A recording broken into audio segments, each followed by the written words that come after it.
ఈ రోజు స్నాక్స్ లో నేను చేశాను పకోడీ అండి. పకోడీ అంటే మనం మంచిగా ఆలుగడ్డ తీసుకున్నా అండ్ ఆనియన్ తీసుకున్నా మంచిగా కట్ చేసుకున్నానండి. కొద్దిగా డిఫరెంట్ గా చేసినాను కానీ ఎంత టేస్టీ ఎంత యమ్మీ వచ్చింది. పిల్లలు అడిగి అడిగి తిన్నారండి. ఫస్ట్ నేను ఆనియన్ తీసుకొని మంచిగా కట్ చేసుకున్నా. ఆ తర్వాత ఆలుగడ్డ కూడా తీసుకొని కట్ చేసుకున్నానండి.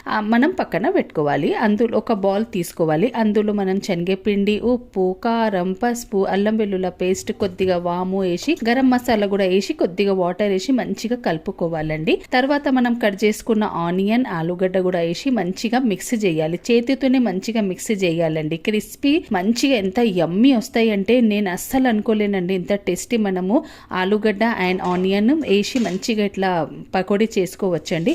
ఇక వేడి వేడి ఆయిల్లో ఫ్రై చేయాలండి. ఎంత టేస్టీ ఎంత యమ్మీ.